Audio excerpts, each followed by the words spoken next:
রাহমাতুল্লাহ।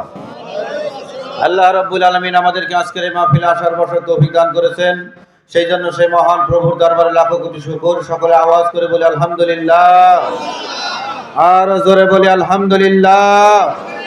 নারে তাকবীর, নারে রিসালাত, নারে হায়দারি, নারে গাউসিয়া, মাঝভান্ডার দরবার শরীফ। তাহলে আজকের মাহফিলে আমরা যারা হাজির হয়েছি আমরা সকলেই খুশি, ঠিক না বেঠিক? কারণ এমন একটা মহতি মাহফিল, এই মাহফিল জগতের মধ্যে খুব কম হয়। বেহেশতের বাগান তো সব মাহফিল, কিন্তু ইবাদত তো সব মাহফিল না, ঠিক না বেঠিক?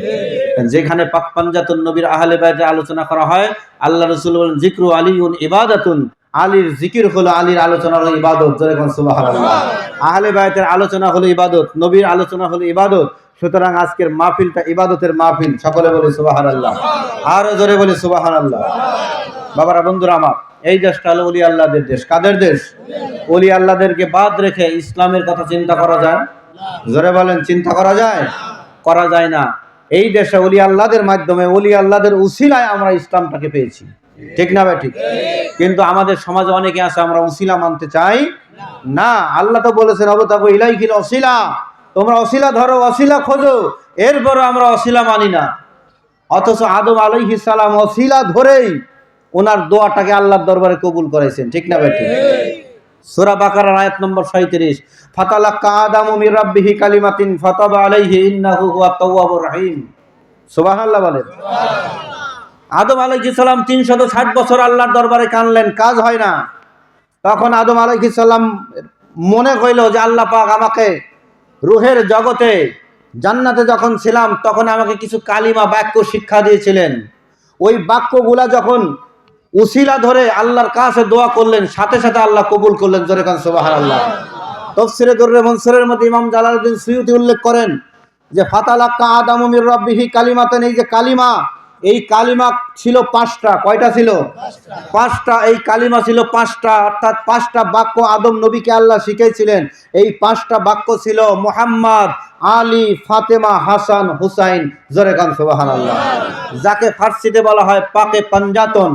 নুজহাতুল মাজালিস কিতাবের মধ্যে আব্দুর রহমান সফুর রহমাতুল্লাহ উল্লেখ করেন যে আদম আলাইহিস সালামের ভিতরে যখন রূহ ফুৎকার করে হইল, আদম আলাইহিস সালাম চৈতন্য হয়ে চোখটা যখন আরশে মুআল্লার দিকে গেল, দেখে আমার আল্লাহর পাশে একজনের নাম, যার নাম হলো মুহাম্মাদুর রাসূলুল্লাহ।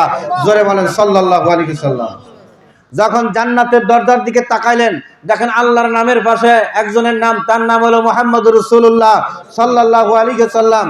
এবার জিব্রাইল কয়, ও আল্লাহর পয়গম্বর, আপনি আসেন, আপনাকে জান্নাতে ঘোরাই। আদম আলাইহিস সালামকে নিয়ে জিব্রাইল জান্নাতের মধ্যে ঘুরতে লাগলেন। হঠাৎ কোন একটা জান্নাতের মধ্যে সুন্দর একটা অট্টালিকা দেখা যায়। নুজহাতুল মাজালিস কিতাবের মধ্যে আব্দুর রহমান সফুরি উল্লেখ করেন, ওই অট্টালিকার মধ্যে যখন ঢুকলেন আদম আলাইহিস সালাম দেখেন সুন্দর একজন বীর পুরুষ বসা। ও জিব্রাইল, এই লোকটার নাম কি? এই লোকটার নাম হলো নবী মুহাম্মদ সাল্লাল্লাহু আলাইহি ওয়াসাল্লামের জামাতা, এর নাম হলো হযরতে আলী কাররামাল্লাহু ওয়াজহুল কারীম। চিৎকার মেরে বলেন সুবহানাল্লাহ। এবার জান্নাতের মধ্যে আবার ঘুরতে লাগলেন। সুন্দর একটা অট্টালিকা দেখা যায়। ওই অট্টালিকার মধ্যে দেখেন একজন রমণী। ও জিব্রাইল, এই মহিলাটাকে? এই মহিলাটা হইল শেষ পয়গম্বর রাহমাতাল লিল আলামিনের কন্যা মা ফাতেমা। ও জিব্রাইল, এদের কোনো সন্তান আসেনি? বলে আছে। তাদের কাছে আমাকে নিয়ে যাও। এবার জিব্রাইল নিয়ে গেলেন জান্নাতের মধ্যে, দেখে দুই ভাই, জান্নাতের যুবকদের সর্দার আল হাসান ওয়াল হুসাইন সাইয়্যিদা শাবাবি আহলিল জান্নাহ। জান্নাতের যুবকদের সর্দার ইমাম হাসান হুসাইন বসা। এবার জিব্রাইল বলতেছেন, ও আদম নবী শোনেন, আপনি তো 5 জনের পরিচয় পাইলেন, এই 5 জনকে একটু স্মরণে রাখবেন, কেননা এমন একটা দিন আসবে যেই দিন এই 5 জন ছাড়া আপনার কোনো গতি হবে না। জোরে কোন সুবহানাল্লাহ।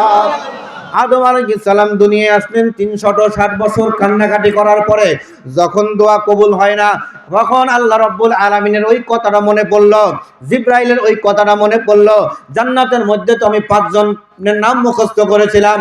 এবার আল্লাহর দরবারে দোয়া করলেন, আল্লাহ, আমি ওই 5 জন ব্যক্তির উসিলা তোমার কাছে দোয়া করলাম। আল্লাহ কয়, আদম, এতদিন তুমি উসিলা ছাড়া দোয়া করেছিলা, তোমার দোয়ার মধ্যে, অ্যাপ্লিকেশনের মধ্যে প্রপার চ্যানেল ছিল না। এখন তুমি প্রপার চ্যানেল হয়ে আসছো, আমি তোমার দোয়াকে কবুল করে নিলাম। জোরে কোন সুবহানাল্লাহ। এই পাঁচজনকে বলা হয় ফার্সিতে পাকে পাঞ্জাতুন। পাক মানে পবিত্র, পাঞ্জা মানে পাঁচ, তন মানে সত্তা বা ব্যক্তি। পাঁচজন পবিত্র ব্যক্তিকে ফার্সিতে বলা হয় পাকে পাঞ্জাতন। আমরা যেটাকে বলি নুরুল খামসা বা পঞ্চনূর। জোরে খান সুবহানাল্লাহ। তাহলে আদম নবীও উসিলা ধরেছেন, ঠিক না বেঠিক? জোরে বলেন, জোরে বলেন। আদম নবী উসিলা ধরেছেন। এবার আসেন একটা কিতাবের নাম বলে, কিতাবের নাম হলো রুহে তাসাউফ। কিতাবের নাম কি? রুহে তাসাউফ। যিনি লিখেছেন ওনার নাম হলো গেসুদারাজ বান্দা নওয়াজ রহমাতুল্লাহ আলাইহি। গেসুদারাজ বান্দা নওয়াজ রহমাতুল্লাহ আলাইহি ওই কিতাবের ভিতরে লিখতেছেন যে কিছু মানুষ এক আল্লাহর ওলির কাছে গেলেন, এক আল্লাহর ওলির কাছে গেলেন। এই ওলির কাছে গিয়া বললেন যে হুজুর, আমরা তো একটু মক্কা মদিনা সফরে যাব, আমাদের জন্য একটু দোয়া করেন যাতে কোনো বিপদ আপদে আমরা না পড়ি, আমরা কোনো বিপদ আপদে না পড়ি। তা ওই হুজুর বললেন যে ঠিক আছে, যদি তোমরা বিপদে পড়ো তাহলে আল্লাহর কাছে আমার কথা কয়ে বলবা যে আমরা ও অমুকের আল্লাহ আমাদেরকে রক্ষা করো। জোরে কাল সুবহানাল্লাহ। আল্লাহর ওলির নামটা আমার মনে আসতেছে না, এটা হলো নকশবন্দে মোজাদ্দেদ তরিকার খুব গোড়ার দিকে একজন আল্লাহর ওলি, আমার নামটা মনে আসতেছে না, যা মনে পড়লে আমি বলতেছি। আবুল হাসান খেরকানি, আবুল হাসান খেরকানি। আবুল হাসান খেরকানি বললেন যে তুমি যদি বিপদে পড়ো তাহলে বলবা ও আবুল হাসান খেরকানির আল্লাহ আমাদেরকে হেফাজত করো।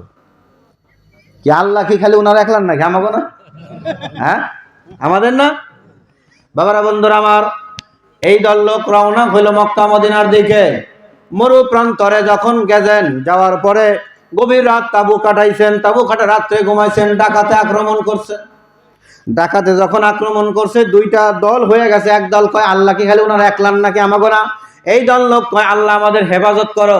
এ সব কটা জখম হইছে, আড্ডি গুড্ডি ভাঙছে, কাইটে গেছে। আর যারা বলছে ও আবুল হাসান খেরকানের আল্লাহ আমাদেরকে হেফাজত করো, সব কটা হেফাজতে সুবহানাল্লাহ বলেন। এখন যারা রক্ষা পাইছে এরা বলছে আবুল হাসান খেরকানের আল্লাহ আমাদেরকে হেফাজত করো। এরা চিন্তা করতেছে ব্যাপারটা কি। ওরাও তো বলছে ডাইরেক্ট, ওরা কি কইছে ডাইরেক্ট, আর আমরা কইছি হলো মাধ্যম দিয়া। তা কারণটা কি? এইরা আবার মক্কা মদিনা না গিয়ে আবার আবুল হাসান খেরকানির দরবারে আসছে। বলে হুজুর কি হয়েছে, তোমরা যাও নাই? বলে আমরা তো গেছিলাম, কিন্তু পথের মধ্যে এই অবস্থা। আমরা যারা বলেছি আবুল হাসান খেরকানির আল্লাহ হেফাজত করো, আমরা সবাই ভালো আছি, কিন্তু যারা আপনার কথা কয় নাই ডাইরেক্ট কইছে এরা সব করা জখম হইছে, মারিগুতে খাইছে।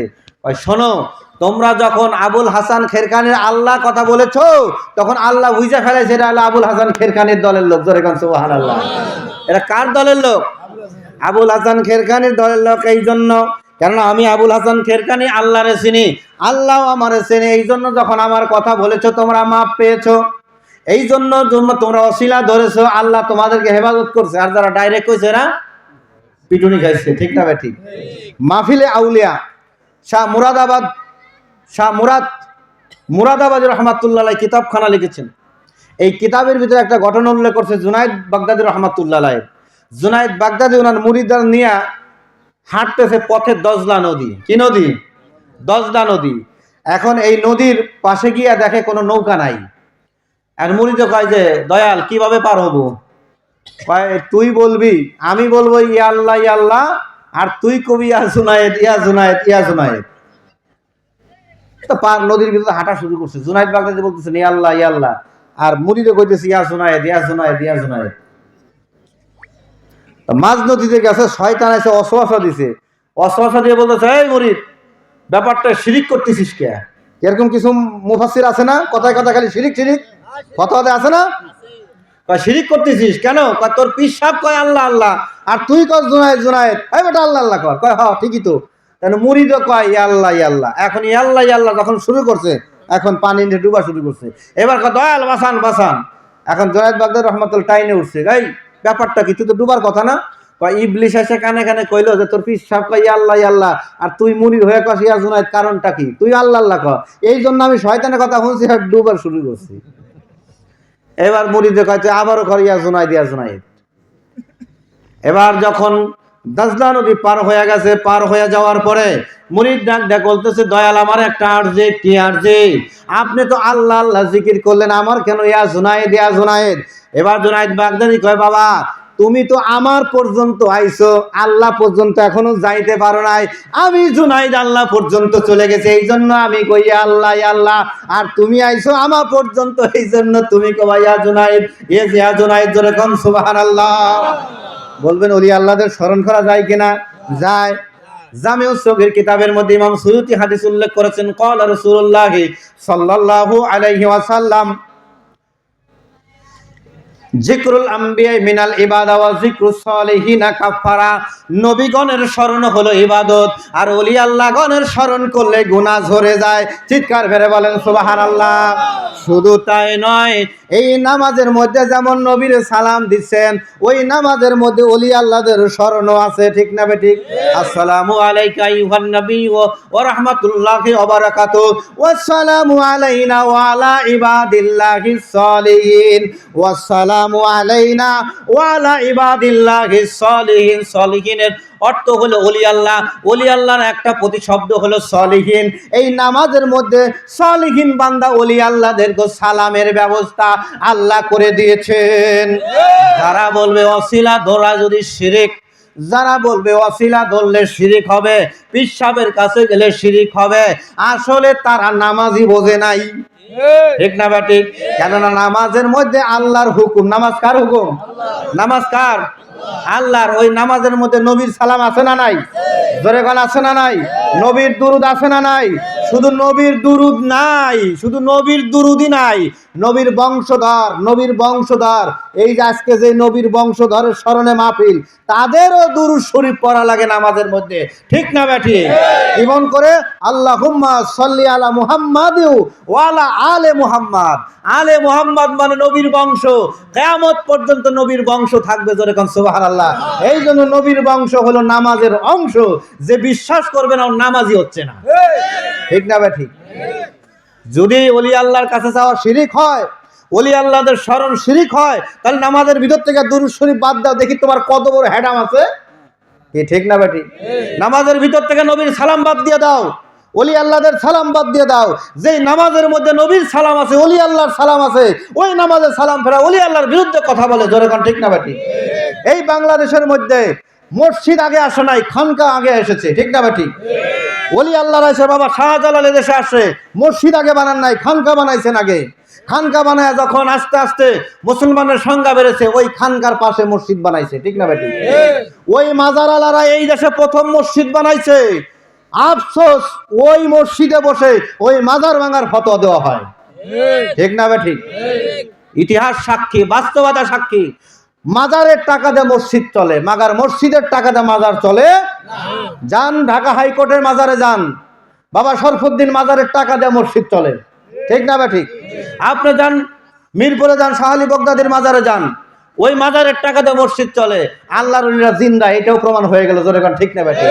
জিন্দা থাকতেও যেমন আমাকে দিছে, কবরে যাওয়ার পরও দিতেছে। ঠিক না বেঠিক? এই যে ওলি আল্লাহর কাছে চাইলে কি শিরক হবে নাকি? জোরে কোন শিরক হবে? শিরক হবে না। বাবারা, বন্ধুরা আমার, বাবা ভান্ডারী কেবলা কাবা রহমাতুল্লাহ এক মুরিদ অনাহারে থাকে, ক্ষুধার্ত অবস্থায় থাকে, ব্রিটিশ আমল।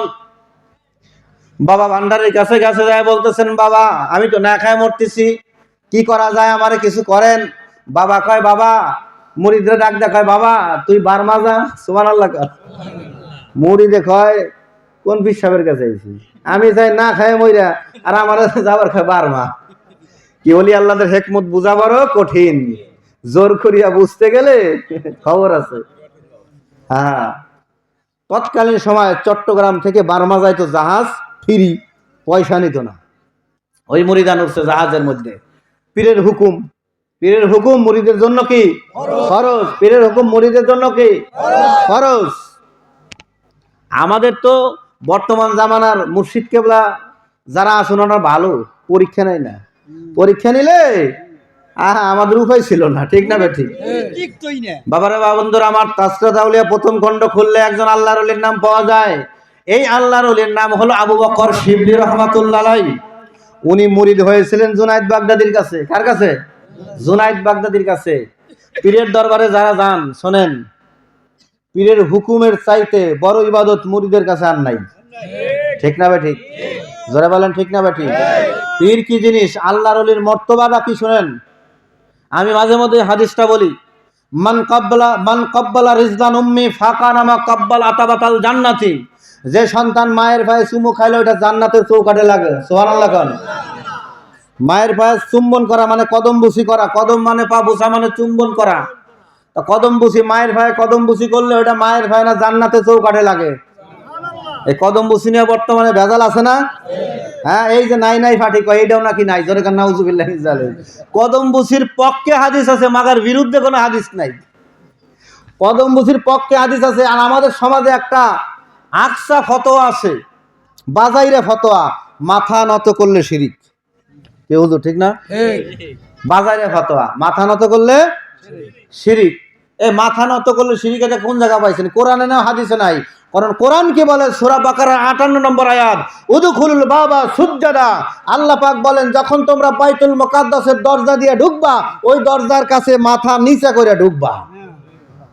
বাইতুল মুকাদ্দাসের দরজা কি আমাকে খোদা? পবিত্র জায়গা। তা পবিত্র জায়গায় ঢুকতেছো, মাথা নত করে ঢুকবা। কি খোদা হয়ে গেছে নাকি? খোদা হয়ে গেছে? এই বাজারে ফতোয়া শুনে শুনে আমরা অনেকে আবার বিপদগামী হয়ে গেছি। আল্লাহ আমাদেরকে হেদায়েত দেখ। সকলে বলেন আমিন। আরো জোরে বলেন আমিন। জুনায়েদ বাগদাদী রাহমাতুল্লাহ আলাইহি মুরিদ করাইলেন আবু বকর শিবলিকে। আবু বকর শিবলি ডাক দেন, কয় হুজুর আমার এখন কি কাজ করতে হবে? বলে বাবা তুমি একটা বছর গন্ধকের ব্যবসা করো। আবু বকর শিবলি ছিল বাগদাদের জজ। বাগদাদের জজ মানে কাজী। এক বছর তুমি গন্ধকের ব্যবসা করবা। গন্ধকের ব্যবসা মানে এমন একটা দুর্গন্ধ ব্যবসা, ওই ব্যবসা করলে মানুষ ওর ভালো নজরে দেখে না, ওর কাছে যায় না, ঘৃণা করে। কথা বুঝেন না? যেমন আমাদের দেশে অনেকে এই যে ক্লিনারের কাজ করে, আমরা অনেকে ঘৃণা করি, এরকম আছে না? তো ওরকম একটা দুর্গন্ধযুক্ত একটা ব্যবসা করে, মানুষ ঘৃণা করে। এক বছর ওই ব্যবসা করাইছে। এরপর কয় দয়াল এখন আমি কি করব? কয় একটা বছর বাগদাদের দ্বারে দ্বারে ভিক্ষা করো। কি করো? আহা, আমি হলে কি হইতো? পীর সাহেবের কাছে মুড়ি দিছি, কিন্তু পীর সাহেব দেখতেছে ও তো বাগদাদের কাজে ছিল, ওর ভিতরে আমিত্ব আছে এখনো, ওর আমিত্ব এখনো ধ্বংস হয় নাই। এক বছর ভিক্ষা করছে, ভিক্ষা দেয় না। মানুষ টিটকারি খায়, ফাইজলামি শুরু করছাও নাকি? সারা বছর বিচার করছো মানুষের, আজকে ফাইজলামি শুরু করছাও। ভিক্ষা দেয় না, আবার আসছে হুজুর আমি এখন কি করব? কয় একটা বছর তুমি বাগদাদের দ্বারে দ্বারে ঘুরবা, যত মানুষের বিচার করছো সবার কাছে গিয়ে তুমি ক্ষমা চাবা। কোন যাদের বিচার করছে, রায় দিছে, কারো ফাঁসি, কারো 10 বছর 20 জেল, এগুলো কাছে যখন মাপ চাওয়া চারটেখানি কথা নাকি? এক বছর ধরে মাপ চাইছে, এবার আসছে হুজুর এখন আমি কি করব? আরো এক বছর ভিক্ষা করব। কয় ভিক্ষা তো যায় না। কয় এবার দিবে। সারাদিন পরে ভিক্ষা করে যা পাবা আমার কাছে জমা দেবা। এক বছর ভিক্ষা করার পরে এবার জুনায়েদ বাগদাদী রাহমাতুল্লাহর কাছে গিয়ে বলতেছেন, দয়াল আমি এখন কি করব? আমার তো বার গেল, এক বছর করছি গন্ধকের ব্যবসা, এক বছর করছি ভিক্ষা, আর এক বছর চাইছি মাপ, আর এক বছর ভিক্ষা, 4 বছর। কয় এখন আমার বাড়িতে একটা কুত্তা আছে, এই কুত্তার একটা গলায় শিকল বাইন্দা আমার পাশ ঘুরবা। এই জন্য ওলি আল্লাহর দরবারে দেখবেন যত কোটিপতি যাক, ওখানে গেলে গোলাম। ঠিক না ঠিক? মাইজ ভান্ডারে যান, আট্রসি যান, যত জায়গায় যান, সুফি আস্তানায় যান, যত জায়গায় যাবেন দেখবেন কোটি কোটি টাকার মালিক, কিন্তু ওখানে গেলে জুতা খুলে একেবারে গোলামের মতন পরে দাঁড়িয়েছে। ঠিক না ঠিক? এই জন্য এটাই পরিচয়, মুরিদের পরিচয় পীরের দরবারে হলো গোলাম। সে যত বড় ধনী হোক, কিন্তু তার একটাই পরিচয় হলো আমি আমার দয়ালের গোলাম। ঠিক না ঠিক? এই দয়ালের গোলামির জন্যই আমি এখানে এসেছি। এইটাকে যারা স্বীকার করতে পেরেছে, এরাই তরিকতের জগতে, তাসাউফের জগতে কিছু পাবে। ঠিক না ঠিক? পীরের গলায়, পীরের কুকুরের গলায় এবার দিছে শিকল। শিকল দিয়ে পীর সাহেব যেখানে যায়, ওই কুকুর নিয়ে সেইখানে যায়। বাগদাদের জজ এখন হলো কি কুত্তার রাখা লইছে। কথা বুঝছেন নি? কিছু পেতে হলে কিছু ছাড়তে হয়। মিটা দো হাস্তি, তোমার হাস্তিকে মিটিয়ে দাও। আগার কুছ চাহিয়ে মর্তবা, যদি তুমি মর্তবা হাসিল করতে চাও, কে দানা খাকমে মিলে কার গোলে গোলজার হতা হয়। একটা দানা মাটির সাথে যদি না মিশে, ওই দানা থেকে কোনোদিন গাছ হয় না। ঠিক না ঠিক? এই জন্য বায়াত মানে বিক্রি হওয়া, আনুগত্য স্বীকার করা, নিজেকে বিক্রি করে দেওয়া, এই আমার সত্তা।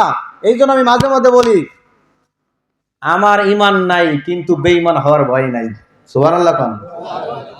আমি মাঝে মধ্যে বলি যে আমার ইমান নাই, কিন্তু মাগার বেঈমান হওয়ার ভয় নাই। বলবেন হুজুর আপনার ইমান নাই মানে কি? যেদিন আমি আমার দয়ালের কাছে বায়াত নিয়েছি, ওই দিন সব তো আমার দয়ালের আমি দিয়ে দিয়েছি। কি আমার ইমান আমল জীবন যৌবন যা কিছু আছে আমি দয়ালের কাছে সমর্পণ করে দিয়েছি, বিদায় মরণের সময় শয়তান আইসা দেখবে রে বেঈমান বানানো যাবে না, কারণ এর কাছে তো ইমানই তো নাই। কথা ঠিক না বেঠিক? জোরে কান ঠিক না বেঠিক? এই জন্য তরিকতপন্থী মানুষ যারা, এদের মরণের সময় কোনো ভয় নাই। সুবহানাল্লাহ কান, জোরে কান সুবহানাল্লাহ। মুসলিম শরীফের হাদিস 1851 নম্বর হাদিস, আল্লাহ রসুল বলেছেন, মান মাতা ওয়ালাইসা ফি উনুকিহি বায়াতুন মাতা মাইতাতাল জাহেলিয়াত। আল্লাহ রসুল বলেন, যে ব্যক্তি বায়াত হওয়া ছাড়া মারা যাবে ওই ব্যক্তি জাহেলিয়াতের যুগে আবু জেহেলের মতন মারা যাবে। জোরে কান নাউজুবিল্লাহ। তার মানে কি আবু জেহেলের ঈমান ছিল নাকি? বেঈমান হয়ে মরছে না? তার মানে কি যারা বায়াত নিবে, আল্লাহ রসুল বলেছেন যারা বায়াত নিবে তারা ঈমান নিয়ে কবরে যাবে। জোরে কান সুবহানাল্লাহ। কেন আমাদের ঈমান আমাদের মুর্শিদের কাছে সংরক্ষিত অবস্থায় আছে, এমন জায়গায় রাখছি শয়তান ওখান থেকে আনতে পারবে বিদায় আইসে দেখবে যে এর যে এই লোকটা, এর আসল বেরিটা, এর যে একটা শিকল আছে, এই যে তরিকতের সাজরা আছে না, সাজরা দেখেন না, এই দেখবে শয়তান আইসা দেখবে লোক তো এটাই, কিন্তু এ তো মূল গুড়া যায়া মদিনার কামলিওয়ালা পর্যন্ত মিশছে। সুবহানাল্লাহ। কাদের মাধ্যমে? গাউস পাকের মাধ্যমে। কাদের মাধ্যমে? খাজা গরিব নিওয়াজের মাধ্যমে। কাদের মাধ্যমে? বাবা ভান্ডারীর মাধ্যমে। ঠিক না বেঠিক? শয়তান আইসা দেখবো যে খুঁটাটা শক্ত, এরে আর কিছু করণ যাইব। এই জন্য মাঝে মধ্যে বলি আমি, ওই যে জঙ্গলে ঘাস খাইতেছিল জঙ্গলের পাশে এক গরুতে, তো গরুতে ঘাস খাইতে খাইতে হঠাৎ করে সন্ধ্যা হয়ে গেছে, বাঘে দিছে দাবুরে। বাঘ যখন দাবুর দিছে, ওই গরু করছে কি দৌড়াইতে জঙ্গলের ভিতর ঢুকছে। সামনে পাইছে একটা খাল, খালের মধ্যে পানি নাই, ভুরভুরি কেদা। ওই কেদার ভিতরে যা গরু একেবারে পড়ছে। ভুরভুরি কেদার ভিতরে তো একবার পড়লে কি উঠা যায় নাকি সহজে? 4 দফা গরুর একেবারে। বাঘও গিয়ে লাভ দিয়ে পড়ছে গরুর পিছনে।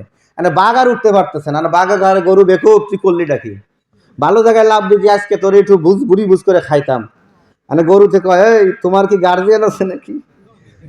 বাঘে কয়, আমি হলে বাচ্চা এই জঙ্গলের, আমার আবার গার্জিয়ান কি? গরু কয়, তাইলে তুমি মোর চাও।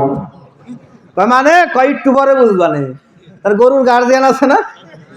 গার্জিয়ান আছে। গরুতে খুঁজতে খুঁজতে খুঁজতে খুঁজতে সন্ধ্যার ভিতরে খালের জঙ্গলে যায়, দেয় সামনে গরু কিছু বাঘ। বুঝছি আমার গরুরে খাবার গেছিল, গরু চালাকি করে গর্তের মধ্যে পড়ছে।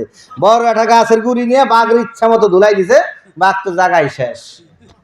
গরুর মালিক, অভিভাবক, গার্জিয়ান গরুরে নিয়ে যায়, আর গরু পিছন দিকে টাকা কয়, কইছিলাম না আমার গার্জিয়ান আছে? তোমার তো গার্জিয়ান নাই। এই গার্জিয়ান সারা দুনিয়ার ভিতরে যারা আছে, কবরে হাসরে তাদের খবরও আছে। জোরে কোন ঠিক না? আমাদের গার্জিয়ান আছে ইনশাল্লাহ। আমাদের পীর মুর্শিদ, আমাদের আধ্যাত্মিক রাহবার রোহানি গার্জিয়ান। জোরে কোন ঠিক না বেঠিক? জোরে বলেন ঠিক না বেঠিক? সুনান ইবনে মাজার বাবুর শাফায়াতের মধ্যে হাদিস খানা, ইয়াসফাউ ইয়াউমাল কিয়ামতে সালাসা আল আমবিয়া ওয়াল উলামা ওয়াশ শুহাদা। নবীগণ, হাক্কানি আল্লাহর ওলিগণ, আলেম ওলামা যারা আছেন এবং শহীদগণ কাল কিয়ামতের ময়দানে মানুষকে শাফায়াত করবেন। জোরে কোন সুবহানাল্লাহ। ওই দিন বুঝবা হাসরের ময়দানে গার্জিয়ান না থাকার কি খেলা। ঠিক না বেটি? এবার বাবা ভান্ডারের মুরিদ ওই জাহাজে উঠছে, বাবা বলেছেন, ও তার আগে কথাটা বলে দিয়ে যাই, ওই যে জুনায়েদ বাগদাদের মুরিদ আবু বকর শিবলি হুজুরের পিছ পিছ যায়, কুকুর নিয়ে যায়। কিছুক্ষণ যাওয়ার পরে, কিছু দূর যাওয়ার পরে কুকুর আর একটা কুকুর দেখে দিয়েছে, একটা দৌড় দিলে আবু বকর শিবলি রহমাতুল্লাহ আলাইহি ওই শিকলটা ধরে রাখতে না পারে, ওই কুত্তাকে আটকাতে না পারে, নিজেও ঠাপাস করে মাটিতে পড়ে গেছে। গায়েব থেকে আওয়াজ আসলো, জুনায়েদ, আবু বকর পাস করে গেছে, আবু বকর শিবলিকে তুমি খেলাফত দিয়া দাও। জোরে কোন সুবহানাল্লাহ। পীরের পরীক্ষার খেলাফত এটা, ঠিক না বেটি? কে কত আমল করছে ওইটা না, পীরের গোলামি কে কতটুকু করতে পারছে তাকেই দিয়ে দিয়েছেন। জোরে কোন সুবহানাল্লাহ। আজকে দেখবেন ওলি আল্লাহদের বিরোধিতার লোকের অভাব নাই। আমরা অনেকে সামাকাওয়ালি করি, একটু ডোলডাগর বাজায় আছে না? হযরত কেবলার কাছে গেছিলেন, এই যে আজ থেকে ফরহাদাবাদ দরবার শরীফ, মাইজ ভান্ডারের খলিফা ফরহাদাবাদ মুফতি আমিনুল ইসলাম ফরহাদাবাদী রহমাতুল্লাহ আলাইহি, যিনি তাজিমি সেজদার এবং গান বাজনার উপরে 2টা কিতাব লিখেছেন, তা বাংলায় না আরবিতে। ওই সময় হাটহাজারী মাদ্রাসার যে প্রিন্সিপাল ছিল মুফতি ফয়জুল্লাহ, তিনি বিরোধিতা করছিলেন মাইজ ভান্ডারে। তখন উনি এই 2টা কিতাব লিখে দাঁত ভাঙা জবাব দিয়েছিলেন। তা উনিও মাইজ ভান্ডার বিরোধিতা করতো, এই ফরহাদাবাদ আমিনুল ইসলাম ফরহাদাবাদী।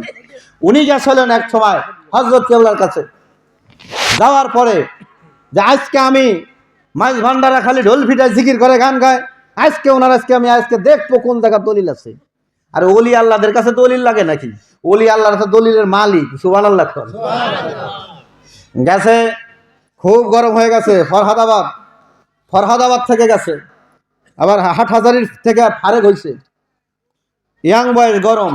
যা বলতেছেন যে আমি আসছি, আপনি যে নাজায়েজ কাজ করেন, আপনার সাথে আজকে আমি বাহাস করব। কি করব? বাহাস করব। তা বাহাস করবো, বাবা তুমি বসো। এই বলে হযরত কাল্লা ভিতরে ঢুকছেন। ভিতরে ঢুকে কিছুক্ষণ পরে একটা ঢোল আনছেন। কি আনছেন? ঢোল। হাই না, গলায় দিয়া কয় বাবা এবার ফতোয়া দে। কইছে বাবা ফতোয়া দে। এই যে মুফতি আমিনুল ইসলাম ফরহাদাবাদী ঢোল বাজানো শুরু করলো। ঢোল বাজাইতে বাজাইতে দৌড়াইতে মাইজভান্ডার থেকে ফরহাদাবাদ তার বাড়িতে আইছে। ওই যে ফতোয়া বন্ধ হয়েছে, জোরে কোন সুবহানাল্লাহ। এই যে ফতোয়া বন্ধ হয়ে মাইজভান্ডারের জন্য নিজের জীবনটাকে উৎসর্গ করে দিল, তখন তাকে খেলাফত দিল এই ফরহাদাবাদ মুফতি ফরহাদাবাদ দরবার শরীফ। ওনারা আওলাদ বর্তমানে মুফতি আবু সুফিয়ান সালে, ওনারা এখন জীবিত আছে। এগুলো হলো হ্যাঁ না, আবু সুফিয়ান আল কাদরি আবার আছে সালে, ওনার আরেক নাম, একই নয়। তা মনে করেন যে আল্লাহর ওলিরা এমন জিনিস দেখাই দিয়ে গেছেন, এদের কাছে এখন যত ফতোয়া দেন ওরা কোনোদিন মাইজ ভান্ডারের বিরুদ্ধে কথা কবে না। ঠিক না বেঠিক? কারণ আইনুল একিনে তাদের ইমানটাও হয়ে গেছে। আইনুল একিনে আপনারা তো আসেন বেল গাইবে এখানে না দেখে বিশ্বাস, আর ওলি আল্লাহরা তো দেখে বিশ্বাস। জোরে গন্না কি সুবহানাল্লাহ। এবার ওই মুরিদ বলতেছে আমার হুজুর কেবলা বাবা ভান্ডারী আমাকে বলেছেন রেঙ্গুনে, মানে বার্মায় যাও। ঠিক আছে, বার্মায় যাইতে তো পয়সা লাগে না, যাই। আর চিন্তা করে কোন পীর সাহেবের কাছে মুরিদ হইলাম, পেটে নাই ভাত, 500 টাকাও তো দিতে পারতো, টাকা না দিয়া কইলো বার্মায় যা। কি আছে না এরকম? সব মুরিদ তো একরকম না, কিছু মুরিদ তো ইমান তো দুর্বল।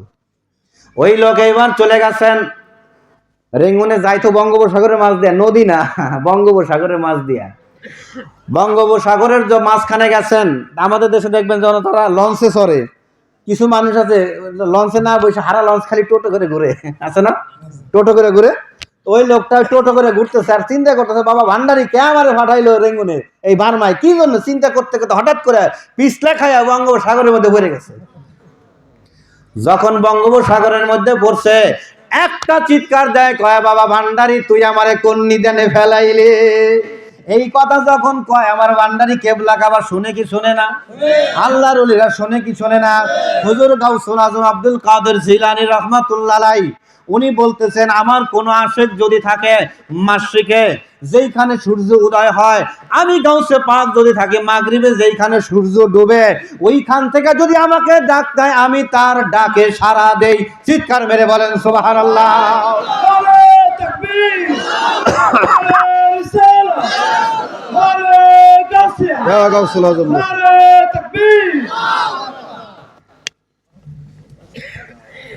এদেরকে বলা হয় রিজালুল গায়েব। ওলি আল্লাহদের একটা স্তর আছে, এই স্তর এক শ্রেণীর ওলি আল্লাহ আছেন, জীবিত থাকতেও তো তারা ভক্তের ডাকে সাড়া দেয়, দেয় কি দেয় না? আর এই ওলি আল্লাহরা ইন্তেকালের পরেও ভক্তের ডাকে সাড়া দেয়। জোরে কান সুবহানাল্লাহ।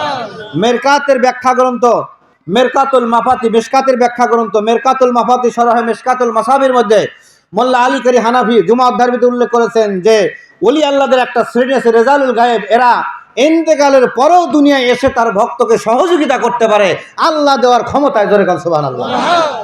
আরো জোরে বলেন সুবহানাল্লাহ।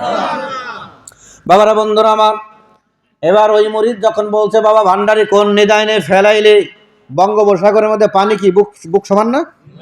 হ্যাঁ, কতটুকু?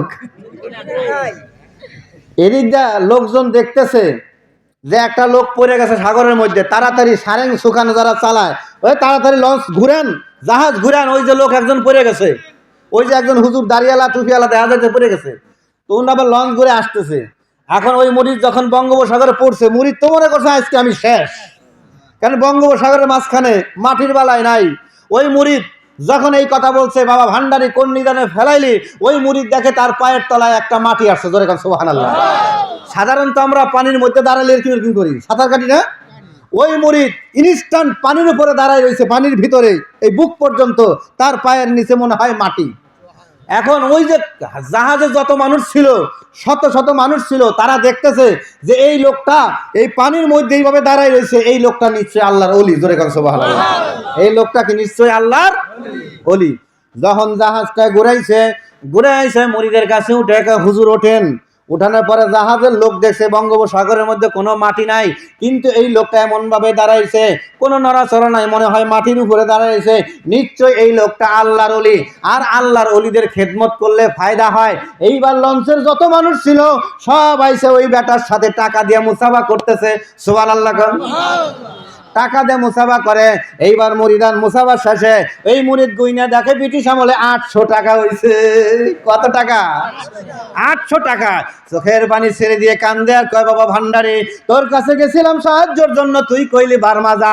আমি তো বুঝতে পারি নাই, কিন্তু যখন বুঝছি তখন আমি বঙ্গোপসাগরের মাঝখানে। সুবহানাল্লাহ। কি ভান্ডারি পারে কি পারে না? ওলি আল্লাহরা পারে কি পারে না? আমার গাউস পাক পারে কি পারে না? আমার খাজাক পারে কি পারে না? আমাদের পীর মুর্শিদ পারে কি পারে না? ক্ষমতা কে দিয়েছেন? আরো জোরে বলেন, কে দিয়েছেন? ক্ষমতা দিয়েছে আল্লাহ, কিন্তু কম পড়ছিল মোল্লা। ঠিক না বেঠিক? আল্লাহ বোঝার তৌফিক দান করেন। সকলে বলেন আমিন। একটু দরুদ শরীফ পড়ি। আল্লাহুম্মা কয়টা পর্যন্ত?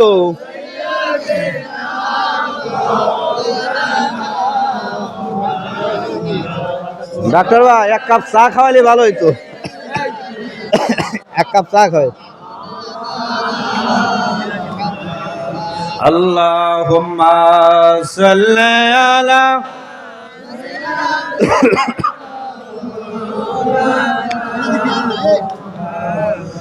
ওয়া আলা আলি সাইয়্যিদিনা।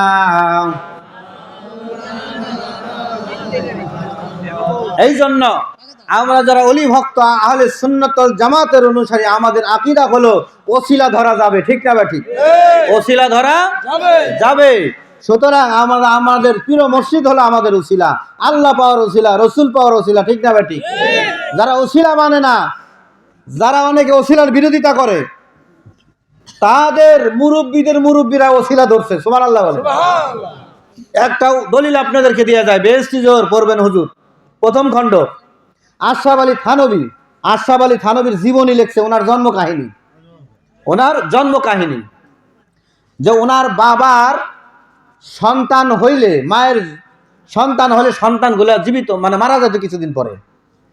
এর ভিতরে আশরাফ আলী থানবীর বাবা হাফেজ আব্দুল হক ওনার নাম, ওনার খুজলি কিছুতেই সারে না, খুজলি সারে না। তো এক দরবেশ বলতেছে, কবিরাজ বলতেছে যে আপনাকে খুজলি ওষুধ দিব, খুজলি সারবে, বাগার আপনার কোনো সন্তান হবে না, সন্তান যে ক্ষমতা সেই ক্ষমতা আপনি হারিয়ে ফেলবেন। এখন উনি বলতেছেন নিজে বাঁচলে তো বাপের নাম, আপনি আমার ওষুধ দেন। তা খাইছে, খাওয়ার পরে এখন তো আর সন্তান তো আর হবে না, কিন্তু ওনার শাশুড়ি খুব কান্নাকাটি করতেছে। বেস্তিদোর প্রথম খণ্ড এমদাদিয়া পুস্তকালয়ের মধ্যে আছে, এমদাদিয়া পুস্তকালয় যেই বেস্তিদোর ছাপাইছে প্রথম খণ্ডের মধ্যে। এমন সময় এক মজজুব অলি আল্লাহ আসলেন। মজজুব বোঝেন তো?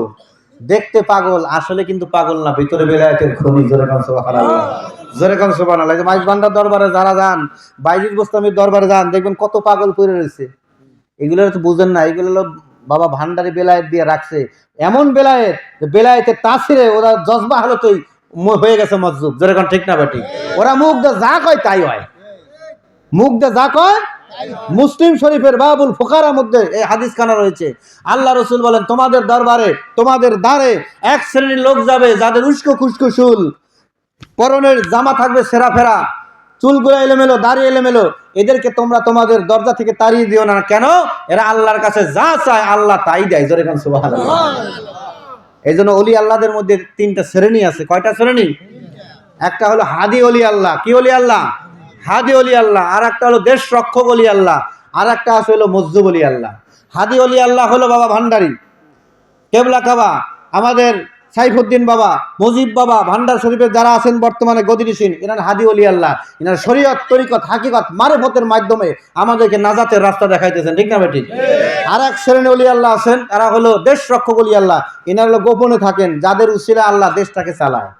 আর এক শ্রেণী অলি আল্লাহ আছেন, এরা হলো মজজুব অলি আল্লাহ। এরা দেখতে পাগলের মতন মনে হয়, কিন্তু আসলে পাগল না। এরা বেলায়েতের তাজাল্লিতে তাদের অবস্থাটা এরকম হয়ে গেছে, সব সময় তারা আল্লাহর বেলায়েতের মধ্যেই থাকে। জোরে কান সুবহানাল্লাহ। এদেরকে দেখলে মনে হবে এরা নামাজ পড়ে না, কিন্তু ভিতরে কি বেলায়েত আছে, ঠিক না বেঠিক? এরা হলো নামাজের ঊর্ধ্বে। এরা কি নামাজের ঊর্ধ্বে, এত ঊর্ধ্বে চলে গেছে, ওই ঊর্ধ্বে শরীয়ত দিয়ে তাদেরকে বিচার করা যাবে না, ঠিক না বেঠিক? যেমন কোরআনের ভিতরে সূরা কাহাফের মধ্যে আছে, আমাদের এই যে হযরত মুসা আলাইহিস সালাম, খিজির আলাইহিস সালাম কয়েকটা কাজ করলেন। তার একটা কাজ ছিল কি, যেই নৌকায় পার করেছেন ওই নৌকা ফুটে করে দিয়েছেন। মানুষের হক নষ্ট করা কি কবিরে গুনাহ, হক নষ্ট করা কি কবিরে গুনাহ, শরীয়তে নিষেধ। মুসা আলাইহিস সালাম আপনি করলেনটা কি? কইছিলেন যে থাকতে পারবা না। তা যাক, লম্বা কাহিনী, ওদিকে যাব না আমি। তা উত্তরটা দিছিলেন যে ওই যে নৌকাটা আমি ছিদ্র করে দিলাম, এর কারণ হলো এই নৌকাটা আমরা নামার পরে ওই বাদশাহের সিপাহীরা এসে নৌকাটা ক্রোক করে নেবে, আর এই লোকটা গরিব মানুষ, নৌকাটা নিয়ে গেলে না খায় মরবে, এই জন্য ফুটে করে দিলাম, বাদশার সৈন্যরা নিবে না, কয়দিন পর আবার মেরামত করে নিবে। আপনি তো ভালোই করছেন। তা কিছু কিছু কাজ শরীয়তে খারাপ মনে হলেও হাকিকতে কাজটা কিন্তু ভালো। জোরে কন নাকি সুবহানাল্লাহ? আরো জোরে বলেন সুবহানাল্লাহ। এরকম একজন আল্লাহর ওলি, ওনার মাজার শরীফ হলো ভারতের পানিপথে, নাম তার বোয়ালি শাহ কলন্দর পানিপথি রহমাতুল্লাহ আলাইহি। দুনিয়ার কোনো আলেমের কাছে যাবেন, শুধু শরীয়ত দিয়ে আপনাকে বিচার করবে, শরীয়ত দিয়ে আপনার কাজের সমাধান করবে। কিন্তু একজন ওলি আল্লাহর কাছে যাবেন, পীর মুর্শিদের কাছে যাবেন, উনি শরীয়ত, তরিকত, হাকিকত, মারেফত সব কিছু দিয়ে আপনার সমাধানটা দিয়ে দিবে, ঠিক না ভাই? ঠিক। এই জন্য যতদিন আমরা ওলি আল্লাহর কাছে যাইতাম ততদিন আমাদের ফিতনা ছিল, আর যতদিন আমরা ওলি আল্লাহ বাদ দিয়ে থুয়ে মোল্লা ধরছি ফিতনাটা লাগছে। যারা এখন ঠিক না বা ঠিক? ওই যে আমি মাঝে মধ্যে একটা গল্প বলি, 3 বোর গল্প, শুনছেন না আপনারা? শুনছেন? শুনেন নাই? তাহলে একটু কইয়ে নেই, মজা ভাবে নেন। বাস্তব গল্প। এক বেটা 3টে বিয়ে করছে। কয়টা বিয়ে করছে? এই যে কেন আমরা আল্লাহর ওলিদের কাছে যাই, 3টা বিয়ে করছে। 3টা বিয়ে করছে, 30 বছর ঘর সংসার করছে। ঘর সংসার করার পরে একদিন এই বেটার মনে উদয় হয়েছে যে বউকে একটু প্রশ্ন করি, দেখি পারি কিনা। তা বড় বউরে ডাক দিয়েছে, বড় বউ যে বলেন 5 ওয়াক্ত নামাজে কয় ফরজ? সত্য করে কবা, ভুল জানিও না, ভুল যদি হয় তাহলে কিন্তু তালাক দিয়ে দেবো। এর বেডি মানুষ চিন্তা ভাবনা করে 5 ওয়াক্ত নামাজ হলো 17 ফরজ। কয় ফরজ? 17 ফরজ। আচ্ছা ঠিক আছে, মেজো বউ এদিকে আসো, তুমি বলো তো 5 ওয়াক্ত নামাজে কত ফরজ? তা মেজো বউ চিন্তা ভাবনা করে 5 ওয়াক্ত নামাজ হলো 15 ফরজ। মানে বেটা তো তালগোল লাগাই গেছে।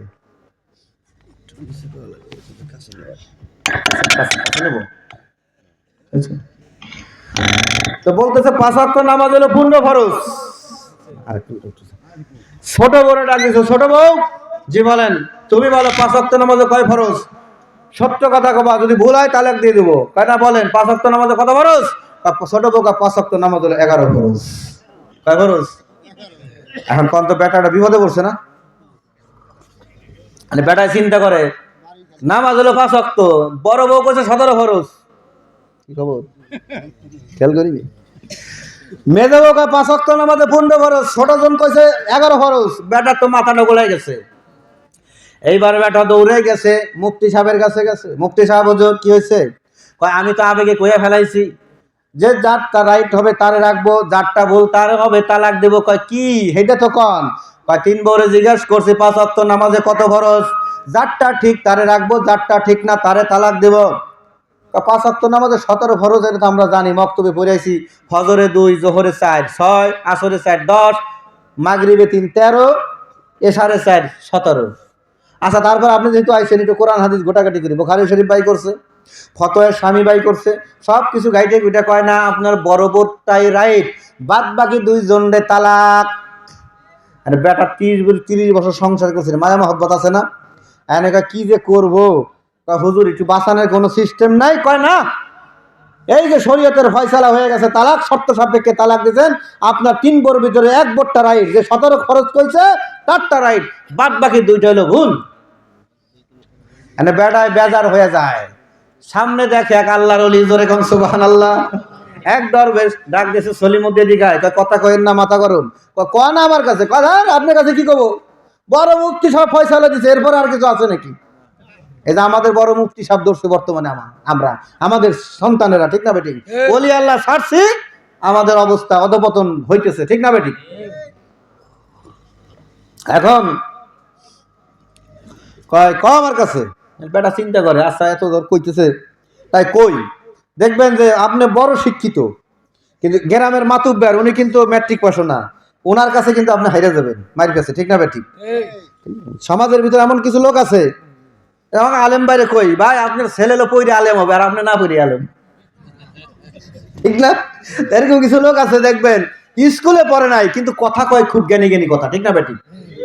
ইমামে আজম আবু হানিফা রহমাতুল্লাহ আলাইহি উনি ছাত্রদের পড়াইতেছেন আর মুসির সন্তান যায়, উনি লাভ দিয়ে মুসির সন্তানকে সালাম দিলেন, দাঁড়ায় সম্মান দিলেন। ছাত্রকে সর্বনাশ হুজুর আপনি মুসির সন্তানকে দাঁড়ায় সম্মান দিলেন, কয়টা আমার উস্তাদের ছেলে। উস্তাদের? মুসি আপনার উস্তাদ? হ্যাঁ। বিরোধীরা আমাকে ঠকানোর জন্য প্রশ্ন করেছিল কুকুর কখন বালেগ হয়, আমি কোরআন হাদিস 7 দিন ধরে রিসার্চ করছি পাই নাই। তখন এই মুসি আইসা আমাকে বলছিল হুজুর এই উত্তরটা কোরআনে নাই হাদিসে নাই, এটা আমার কাছে আছে। কুকুর যখন ঠ্যাঙ্গুইসে পড়ে প্রস্তাব করে তখন সে বালেগ হয়। কয় আমি উত্তরটা দেই, ওই বিরোধীরা ঠগে আমি দিতে যাই। জোরে এখন সুবহানাল্লাহ। এখন সলিমুদ্দিন কয় ঠিক আছে আপনি কোন। এবার আল্লাহ আলী বলতেছেন বলো আমার কাছে তোমার কি সমস্যা। এবার সলিমুদ্দিন ডাক দেয় কয় আমার বউ হলো 3 জন, 3 বিবিকে প্রশ্ন করেছিলাম 5 ওয়াক্ত নামাজে কয় ফরজ। বড় বউ কইছে 17, মেজ বউ কইছে 15, ছোটরা কইছে 11 ফরজ। এরপরে বড় মুফতি সাহেবের কাছে গেছিলাম, বড় মুফতি সাহেব তো বুখারী শরীফ বাই করে ফতোয়া দিছে। কি ফতোয়া দিছে? কয় বড় বোরটা রাইট, বাদ বাকি দুজনেরটা ভুল, এই দুজনকে তালাক দেওয়া লাগবে। দরবেশ মুস্কি হাসি দিয়া কয় বাবা তুই চিন্তা করিস না, তোর 3 জন বোরের উত্তরটাই রাইট, কোন বউরে তোর তালাক দেওয়া লাগবে না। জোরে কন সুবহানাল্লাহ। আরে এইবারও খুশি হইছি একটু। তো হুজুর কেমন করে? দরবেশ কয় উত্তরটা আমি দেব না, তবে তোর 3 বোর উত্তরটাই রাইট, তুই যা তোর বোর কাছে যা জিজ্ঞাসা কর। এবার বাড়িতে আসছে, আসার পরে বড় বউরে কয় বড় বউ 5 ওয়াক্ত নামাজে কয় ফরজ? কইছে 17 ফরজ। কয় বুঝাই দাও আমারে। কয় ফজরে 2, জোহরে 4, আসরে 4, 10, মাগরিবে 3, 13, এশারে হলো 4, 17। কয় ঠিক আছে তোমারটা রাইট। মেজো বউ এদিকে আসো, তুমি যে বলছো 5 ওয়াক্ত নামাজে 15 ফরজ, এটা আমারে বুঝাই দাও। মেজো বউ তো খুব চড়া, কয় আমি যা কইছি সত্যই কইছি, আমারটাই রাইট। কয় কিভাবে? কয় আমি তো শুক্রবারের কথা কইছি। কি বারের কথা? কি 2 রাকাত কম না? কম না? এবার বেড়ায় ছোট বউরে ডাক দিয়েছে, ছোট বউ এদিকে আসো। বলেন। কয় তুমি যে কইলা 5 ওয়াক্ত নামাজে 11 ফরজ, কেমন করে? তোমারটা কি রাইট? কয় হ্যাঁ আমারটা রাইট, আমি যেটা কইছি বুঝতে হুনেই কইছি। কয় কিভাবে? কয় আমি তো কইছি মুসাফির হালতের কথা, যখন 4 রাকাতে 2 রাকাত নামাজ পড়া লাগে। মুসাফির বোঝেন না? 48 মাইল দূরে গেলে ফরজ নামাজ 4 রাকাত হলে 2 রাকাত পড়া লাগে। তাহলে ফজরে 2, জোহরে 2, 4, আসরে 2, 6, মাগরিবে 3, কত হলো 9, এশারে হলো 2, 11। এবার বেটা খুশি হয়ে কয় মোল্লার কাছে গেলে লাগে ফেতনা, আর ওলি আল্লাহর কাছে গেলে ঘর ভাঙে না, ঘর ঠিকই। জোরে কোন সুবহানাল্লাহ। আমরা যতদিন ওলি আল্লাহর কাছে ছিলাম ফেতনা ছিল না, ওলি আল্লাহ বাদ দিয়া যখন ধরছি মোল্লা তখনই লাগছে ফেতনা, ঠিক না বেটি? জোরে কোন ঠিক না বেটি?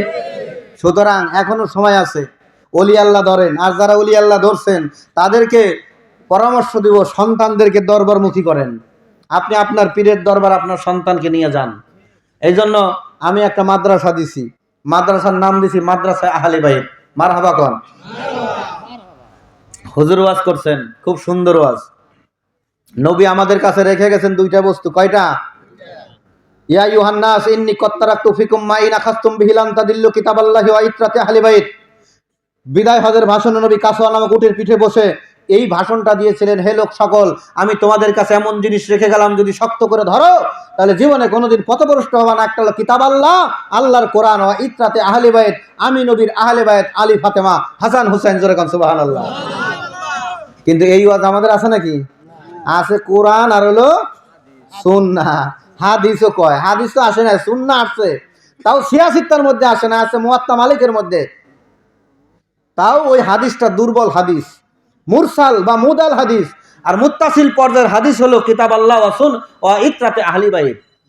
এই সত্য শক্তিশালী হাদিসটা আমরা প্রচার করি না, আমরা এটা দামা চাপা দিয়া দুর্বল হাদিসটা আমরা সামনে এনে ওটারে আমরা ডাকডোল পিটাই। যেরকম ঠিক না বেটি? তার মানে বোঝা গেল ইজিদের চক্রান্ত আছে এদের মধ্যে। যেরকম ঠিক না বেটি? আমি মাদ্রাসা দিয়েছি, মাদ্রাসার নাম দিয়েছি মাদ্রাসা আহলি বাইত। কেন দিয়েছি? যে এই মাদ্রাসার ভিতরেরা গেলেই নামটা শুনে বলবে যে না আহলে বাইত বলতে কিছু আছে। আর আহলে বাইত কি জিনিস? মাসালু আহলে বাইত ফিকুম কামাসালি সফিনাতে নুহি। আল্লাহ রাসূল বলেন যে আমার আহলে বায়াত হলো নূহ নবীর নৌকা, মান রকিবাহা নাজা, যারা আহলে বায়াতের নৌকায় উঠলো তারা নাজাত পাইলো, ওমান তাখাল্লাফা আনহা হালাক, আর যারা আহলে বায়াতের নৌকায় উঠবে না তারা ধ্বংস হয়ে গেল। নাউজুবিল্লাহ বলে। নাজাত পাইতে হলে আগে নাজাতের তরিতে উঠা লাগবে, নাজাতের তরিতে উঠা তারপরে নাজাতের আশা করা যায়। আপনি নবীর পরিবারের নিয়ে থাকেন, নবীর বংশধর আওলাদে রসুল যারা তাদের বিরোধিতা করেন, অথচ আল্লাহ রসুল বলেন কুল্লা আসআলুকুম আলাইহি আজরান ইল্লাল মাওয়াদ্দাতা ফিল কুরবা। এই আয়াতের ব্যাখ্যায় কয়েকটা হাদিস আনছেন তাফসীরে কবিরের মধ্যে ইমাম ফখরুদ্দিন রাজি এবং তাফসীরে তাবারির মধ্যে। আল্লাহ রসুল বলেন যে মান মাতা ওয়ালাইসা ফি উনুকিহি, না মান মাতা আলা হুব্বে আলে মুহাম্মদ মাতা শহীদা, যে ব্যক্তি নবীর বংশকে ভালোবেসে মারা যাবে ওই ব্যক্তি শহীদে মৃত্যু পাবে। জোরে কান সুবহানাল্লাহ। গাউসুল আজম মাইজ ভান্ডারে কি নবীর বংশ না? নবীর বংশ না? আল্লাহ রাসূল আরো বলেন মান মাতা আলা হুব্বে আলে মুহাম্মাদিন জালাল্লাহু কবরাহু মাজারা মালাইকাতির রহমাত, যে ব্যক্তি নবীর বংশকে ভালোবেসে মারা যাবে ওই ব্যক্তিকে যেখানে দাফন করা হবে ওই ব্যক্তিকে ওই কবরটাকে, ওই ব্যক্তির কবরকে জিয়ারত করার জন্য রহমতের ফেরেশতারা আসবে। জোরে কান সুবহানাল্লাহ। সুতরাং আল্লাহর ওলি যারা নবীর বংশ তাদের কাছে মুরিদ না হইলেও ভালোবাসলেও লাভ, ঠিক না ঠিক? মুরিদ অন্যায় কিন্তু ভালোবাসতেছেন তাতেও লাভ, কেন নবীর বংশ নামাজের অংশ। জোরে কান সুবহানাল্লাহ। তাহলে বলতেছিলাম ওলি আল্লাহদের কাছে যাওয়ার দরকার আছে নাই? ওলি আল্লাহদের কাছে যাবেন, ওলি আল্লাহরা আপনাকে শরীয়ত, তরিকত, হাকিকত, মারিফত দিয়ে সমাধান দিবে। এই জন্য ওই বেটার 3টে বই ঠিকছে, আর মোল্লা দিছিল শুধু শরীয়ত দিয়ে বিচার করছে, এই জন্য এটার বাদ বাকি 2টারে তালাক দাও, ঘর ভাঙে। আর ওলি আল্লাহদের কাছে গেলে শান্তি পাওয়া যায়, ঠিক না বেঠিক? জোরে খান ঠিক না বেঠিক? এখন আশরাফ আলী থানভীর শাশুড়িকে গোলাম মর্তজা এক মজ্জুব ওলি আল্লাহ উনি বলতেছেন যে দেখো আমি তোমাকে একটা সিউরিটি দিছি, তোমার জামাইয়ের একটা সন্তানও মরবে না, সন্তান তো হবে, বাঁচবে, তবে একটা কাজ করতে হবে। কি কাজ?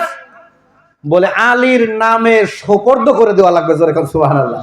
কার নামে? আলীর নামে। আলীর নামে।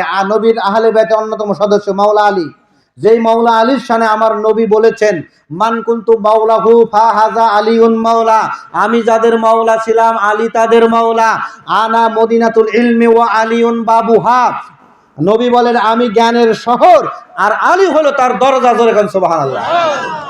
দেখবেন প্রত্যেকটা তরিকতের মধ্যে মাওলা আলীর সে মূল গোড়ায় গিয়ে মাওলা আলীর নিসবত রয়েছে, প্রত্যেকটা তরিকতের মধ্যে মাওলা আলীর ফয়েজ রয়েছে, নিসবত রয়েছে।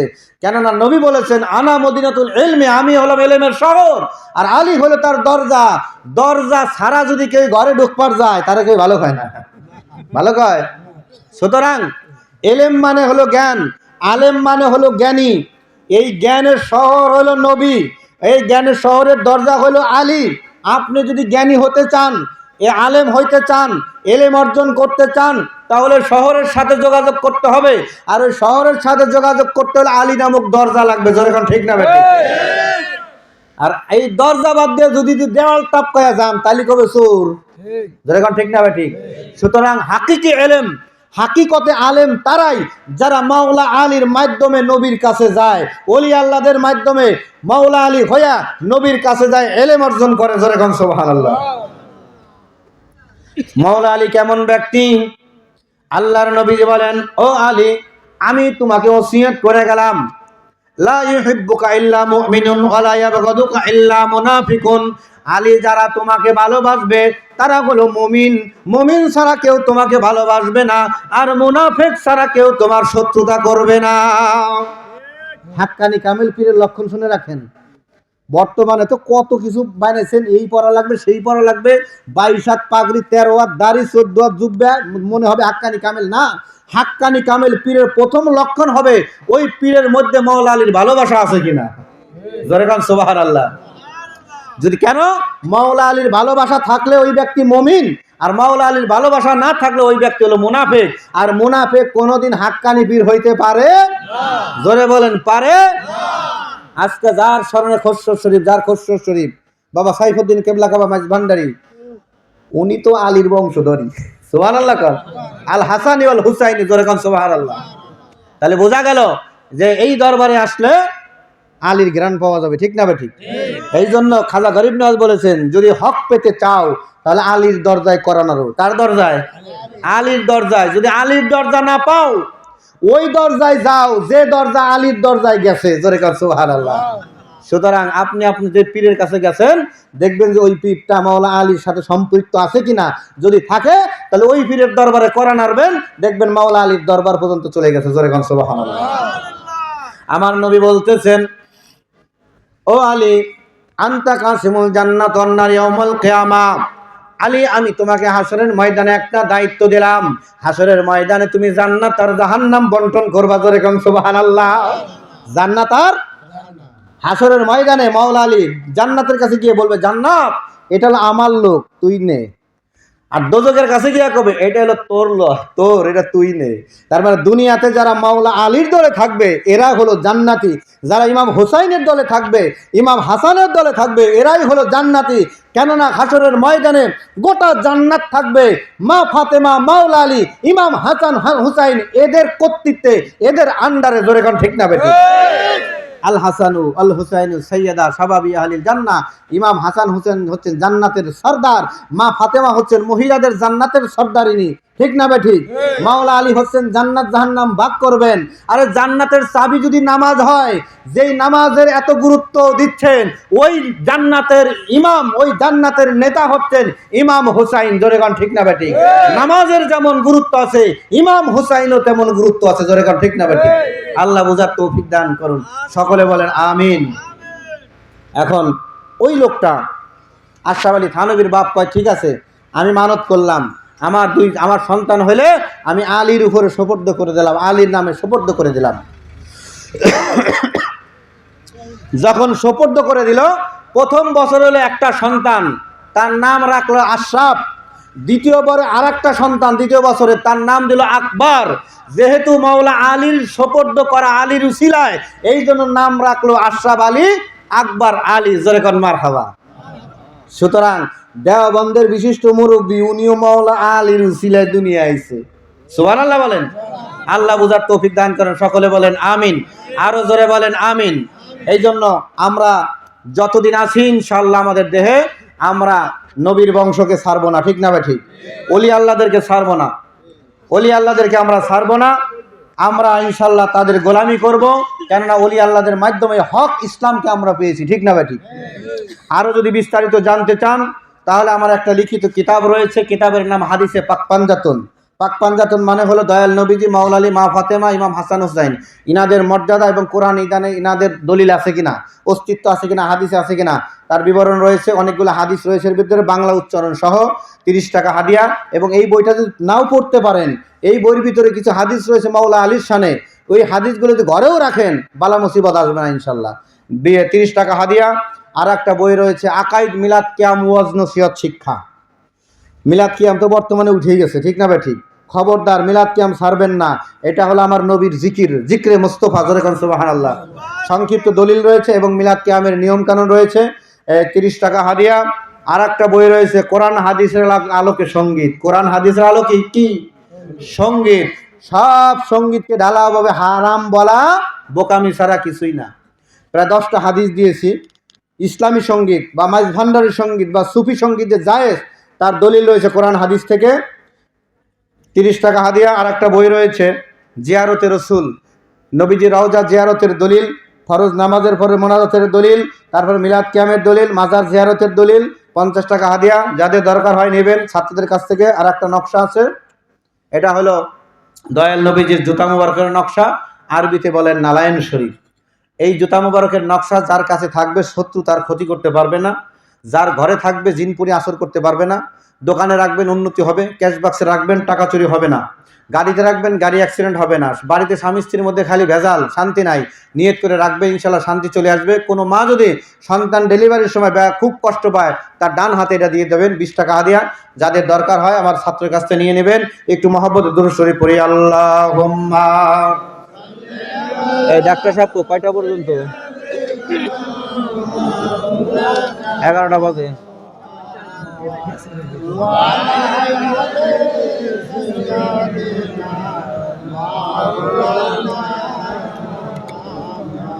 আল্লাহুম্মা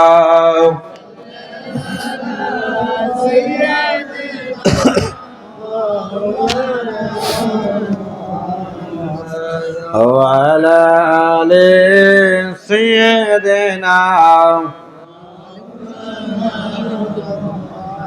আর একটা দাওয়াত দিচ্ছি, আগামী মার্চ মাসের 1-2 তারিখে আমার বাড়িতে উরুস শরীফ, আপনাদের সকলের দাওয়াত দিলাম। বাজান আপনার দাওয়াত, আপনাদের সকলের দাওয়াত আগামী 1-2 তারিখে। এই যে 1-2 তারিখে। আর একটা দাওয়াত হলো 3 তারিখে বাবা সাইফুদ্দিন মাঝি ভান্ডারী কেবলা কাবা, উনি আসতেছেন কোন জায়গায়? মহিম স্কুলের পিছনে সুইচ গেটের ওখানে। জাতি ধর্ম বর্ণ নির্বিশেষে সকলের দাওয়াত, আপনারা ইনশাআল্লাহ যাবেন। শোনেন, আলে রসুল নবীর বংশকে দেখলেও সওয়াব, নবীর বংশকে দেখলেও সওয়াব। আল্লাহ আমাদের তৌফিক দান করেন, সকলে বলেন আমিন। আরো জোরে বলেন আমিন।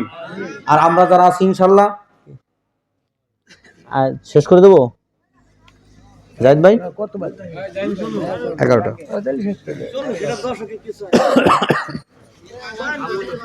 হ্যাঁ, ওই যে একজন প্রশ্ন করছে ঈমান আগে না আমল আগে, তা এখন মোটামুটি একটা প্রশ্নের উত্তরটা দেই। কি কোন? ঈমান আগে না আমল আগে? নামাজ কি ফরজ না?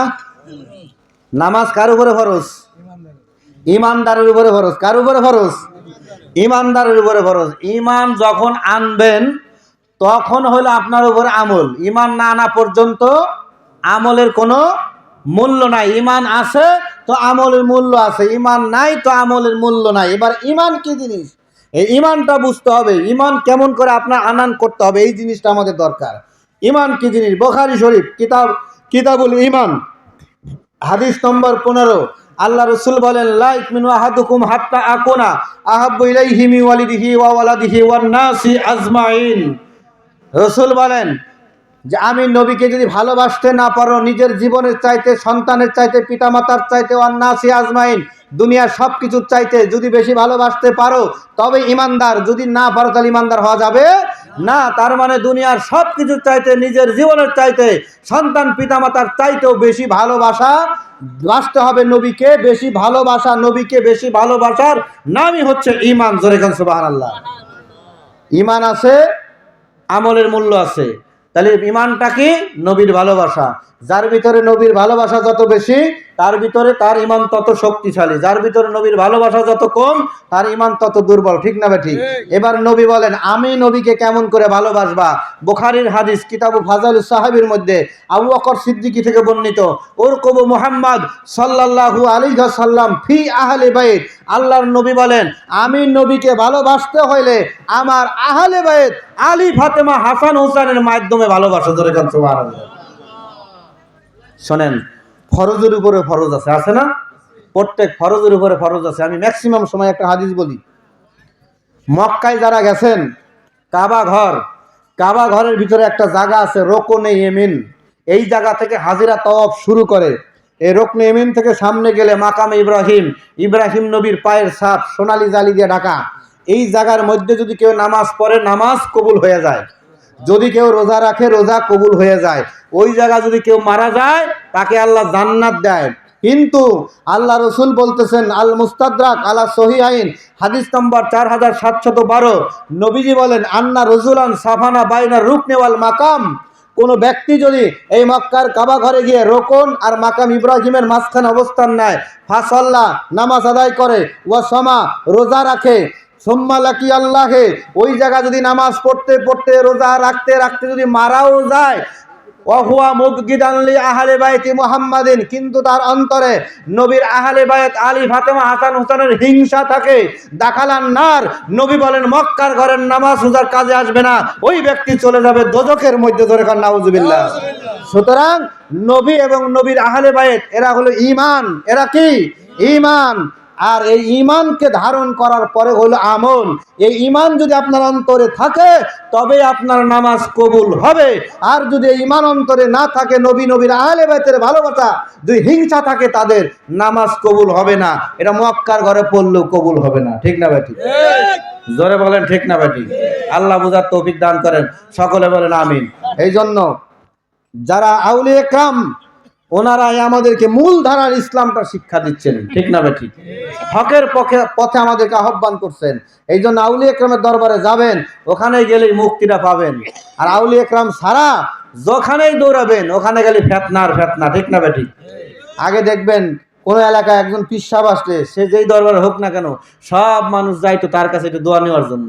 আর এখন কিছু শ্রেণীর লোক আছে বলে ভণ্ড পীর সাহেব, ওটা এই পীর সাহেব, ওটা হাক্কানি, সব হাক্কানি ওরা নিজেরা টেন্ডার করে কিনে রাখছে। কথা বুঝছেন নাকি? সব হাক্কানি ওরা নিজেরা টেন্ডার করে কিনে রাখছে। হ্যাঁ হ্যাঁ, এ বহুত দিন আগে, কয়েক বছর আগে ওই যে ওনাকে এলাকায় মসজিদে আইছিলাম ওয়াজ করবার, মনে আছে আমার।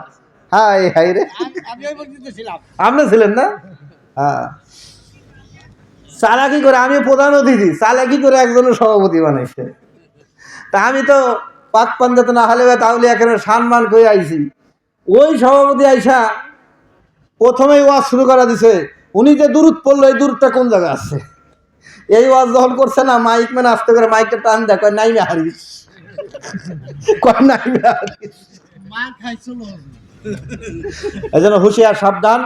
আপনারা যারা আউলিয়া প্রেমিক, আমরা যারা আউলিয়া প্রেমিক, শোনেন, আমরা হাসরের ময়দানে একসাথে থাকব। মান তাসাব্বাহা বিকওমিন ফাহুয়া মিনহুম, যার সাথে যার মহব্বত। আবু সাইদ খুদরি রাদিয়াল্লাহু তাআলা আনহু থেকে হাদিস খাওয়া আসছে, আবু যর গেফারি থেকেও আসছে। বলি, ইয়া রাসূলুল্লাহ, কোনো এক ব্যক্তি তার আমল খুব কম, কিন্তু এই ব্যক্তিটা এমন এক ব্যক্তির সাথে চলাফেরা করে তার আমল অনেক বেশি, এর ফয়সালা কি হবে? আল্লাহ রাসূল বলেন, মান তাসাব্বাহা বিকওমিন ফাহুয়া মিনহুম, তুমি তার সাথেই থাকবা যার সাথে তোমার ভালোবাসা। জোরে গান সুবহানাল্লাহ। সুতরাং আপনি যদি আপনার মুর্শিদকে ভালোবাসেন, তাহলে এই হাদিস অনুযায়ী আপনি আপনার মুর্শিদের সাথে থাকবেন।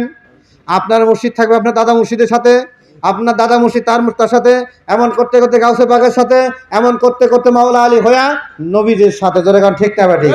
তার মানে তরিকতে যাদের সাজরা আসে, তরিকতপন্থী সমস্ত মানুষ একত্রে দয়াল নবীজির সাথে আমাদের সাক্ষাৎ হবে, ঠিক না বেটি? জোরে গান ঠিক না বেটি? তাদের তরিকতপন্থী যারা, এরা আলা হযরত আজিমুল বরকত ইমাম আহমদ খান ফাজলে বেরেলভী রহমাতুল্লাহ আলাইহি, ভারতে উত্তরপ্রদেশ ওনার মাজার শরীফ, উনি এইভাবে উদাহরণ দিছেন, যারা বায়াত নেয়, নফসে আম্মারা গলায় একটা বায়াতের বেরি পরায় দেন। বায়াতের বেরিটা শিকল থাকে, এই শিকলটা হলো সাজরা। এই শিকলটা বান্দা থেকে একটা খুঁটির সাথে, খুঁটি হল মদিনার কামলিওয়ালা। সুবহানাল্লাহ। তার মানে কি, যারা বায়াত নিছেন তাদের গলায় একটা বেরি আছে, সাজরা নামক একটা বেরি আছে। সুতরাং শয়তান আপনাকে ধোঁকা দিতে পারবে না। আল্লাহ বোঝার তৌফিক দান করেন, সকলে বলেন আমিন। একজন প্রশ্ন দিচ্ছে, শ্যামা গান করা কি জায়েজ?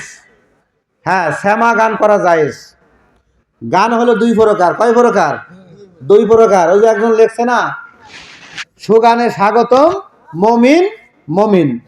অশ্লীল গান হারাম, এটা আমরা সবাই বলি, ঠিক না ঠিক? অশ্লীল গান হারাম। যেমন আঙ্গুর ফল দেখছেন আপনারা? আঙ্গুর ফল কি হালাল না হারাম? হালাল। এই আঙ্গুর ফলকে যখন আপনি শুকাবেন তখন হবে কিশমিশ। হালাল না হারাম? হালাল। এই আঙ্গুর ফলকে যদি আপনি পচালে হবে মদ। এটা কি? হারাম। শরীয়তের ফয়সালা হলো, ফতোয়ায়ে শামীর ফয়সালা হলো, আল আসলু ফিল আশিয়ায়ে আল ইবাহা, প্রত্যেকটা জিনিসের মূল হইল বৈধ। জোরে গান সুবহানাল্লাহ। সামা বৈধ, নিঃসন্দেহে সামা সঙ্গীত, এটা বৈধ, জায়েজ। এইটা থেকে যদি, ওই আঙ্গুর থেকে যদি মদ হয় তাহলে হারাম হবে। এই সামা বৈধ সামাকে যদি আপনি অবৈধ পন্থায় নিয়ে যান তখন ওটা হারাম হবে, ঠিক না ঠিক? আর আমরা যেটা করি দেখবেন, চিশতিয়া তরিকার সাজরা, চিশতিয়া সাবেরিয়া তরিকা, এটা চরমোনাই বলেন, মানিকগঞ্জ বলেন বা আমারই বলেন, আমাদের এই সাজদার মধ্যে 9 নম্বরে নবীর থেকে শুরু করে 9 নম্বরে একজন আল্লাহর ওলি আছে, তার নাম হলো ইব্রাহিম আদহাম না মুমসাদ দিনুরি রহমাতুল্লাহ আলাইহি। মুমসাদ দিনুরি রহমাতুল্লাহ আলাইহি, ওনার একটা ঘটনা ইমাম গাজ্জালি লিখেছেন ইহয়া উলুমুদ্দিন কিতাবের মধ্যে। শোনেন, যারা সামা সঙ্গীতকে হারাম বলেন, শোনেন, এটা চরমোনাই বলেন বা মানিকগঞ্জে বলেন বা আমি বলি, আমিও চিশতিয়া সাবেরিয়া হাইলাইট করি। সাজরা শরীফের মধ্যে 9 নম্বরে নবীর পরে যিনি, তার নাম মুমসাদ বিনুরি। উনি একদিন নবীকে বলতেছেন, ইয়া রাসূলুল্লাহ, স্বপ্নে আমরা যে তরিকতের গান বাজনা করি এটা কি জায়েজ? নবী বলতেছেন, নিঃসন্দেহে জায়েজ, তবে কোরআন তেলাওয়াত করে শুরু করবা, কোরআন তেলাওয়াত দিয়ে শেষ করবা। জোরে কান সুবহানাল্লাহ।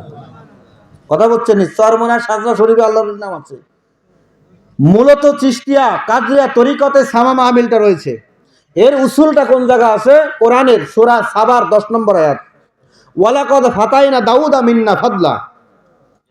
আল্লাহ পাক বলতেছেন যে আমি দাউদকে দান করেছি মর্যাদা। তাফসীর ইবনে কাসিরের মধ্যে আসে যে দাউদ নবীকে আল্লাহ মর্যাদা দিয়েছে কি দিয়া? মর্যাদা দিয়েছে নবুয়ত দিয়া, আবার কি দিয়া? রাজত্ব দিয়ে, কি দিয়া? সৈন্য দিয়া, কি দিয়া?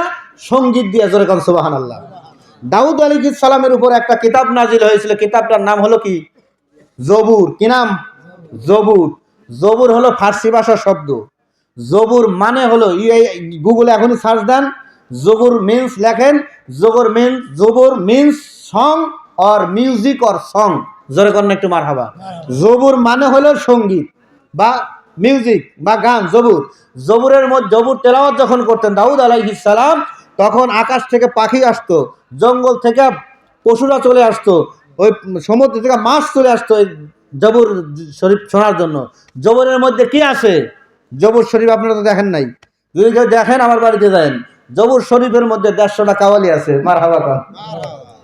সুর দিয়া দেয় আজান, সুরে পড়ে কোরআন, সুর দিয়া করে ওয়াজিন। কয় সরকার সহায় আলম, আছে গান দু রকম, সুগানে স্বাগত মমিন মমিন। আর একটা দলিল নেই, এই সুনানে তিরমিজি শরীফের হাদিস, জামে তিরমিজির মধ্যে বাবু ইলানিন নিকাহ, এই বাবের মধ্যে একখানা হাদিস, আল্লাহ রাসূল বলেন, আলিনু হাজার নিকাহ ওয়াজআলু ফিল মাসাজিদ ওয়াদরিবু আলাইহি বিদ-দফ।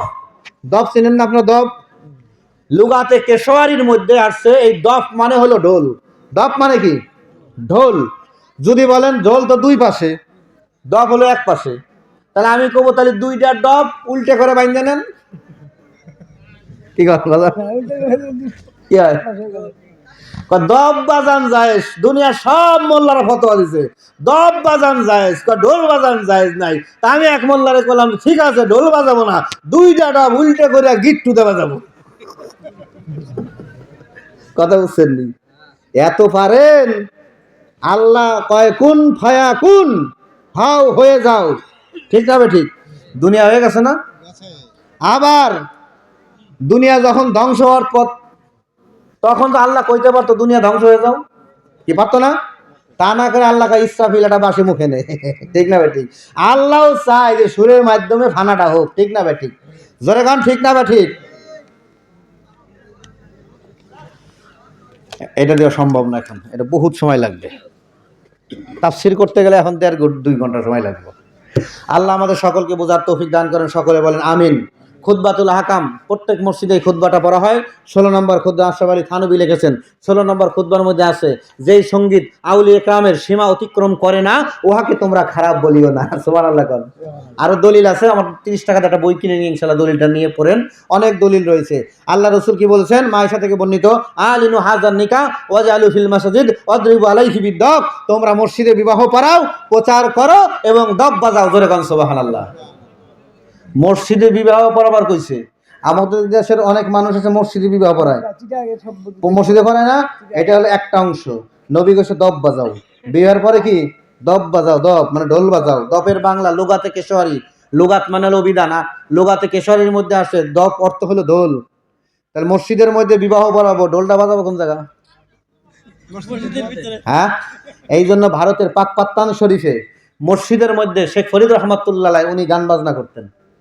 যখন কাজীর কাছে বিচার দিল, যে মৌলভী সাহেব, দরবেশ সাহেব তো মসজিদের মধ্যে সামাকাওয়ালি করতেছে, কয় ওনার নাম কি? কয় শেখ ফরিদ। কয় খবরদার বাধা দিও না, ও বাধা দিবি তুই মসজিদ জায়েজ আছে বিদায় করতেছে। সুবহানাল্লাহ বলেন। আলিনু হাজার নিকাহ।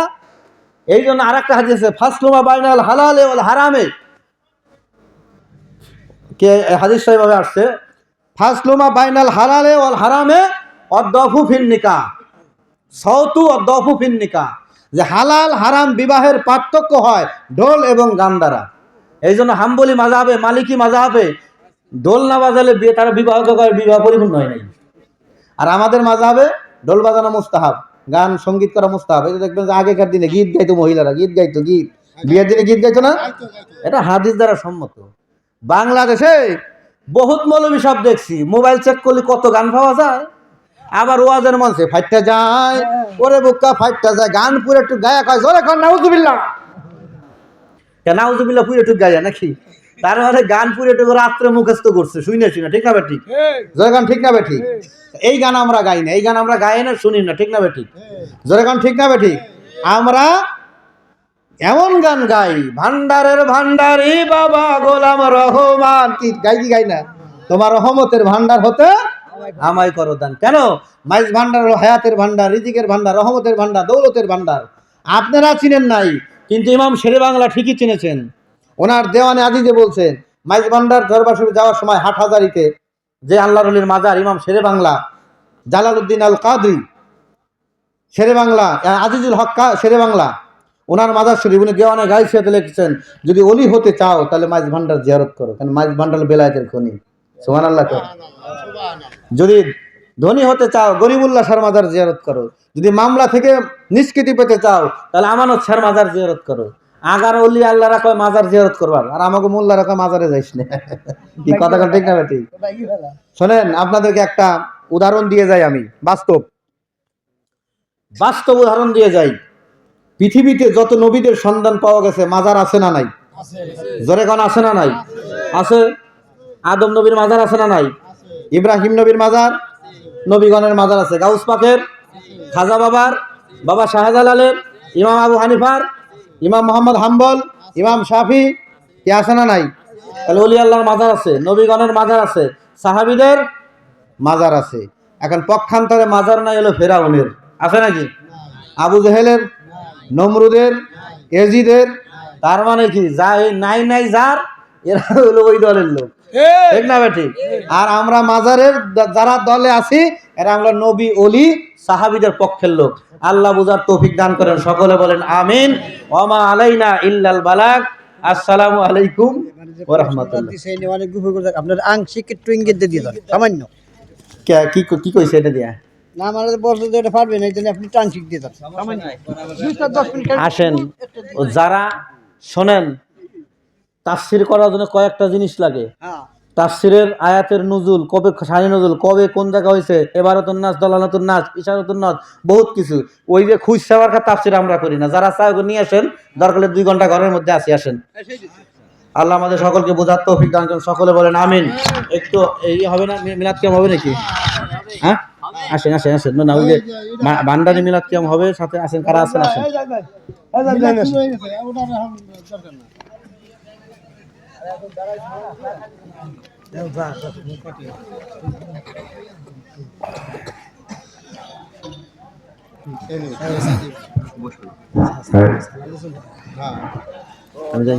আসুন আমরা দাঁড়িয়ে নবীকে সালাম জানাই। ইয়া নবী সালাম আলাইকা, ইয়া রাসূল সালাম আলাইকা, ইয়া হাবিব আলাইকা সালাওয়াতুল্লাহ আলাইকা।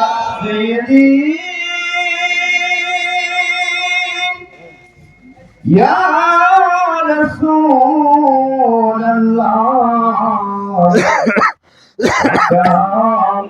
Ya Habiballah, আমার জীবনে তুমি থাকিও, আমাদের মরণে তুমি থাকিও,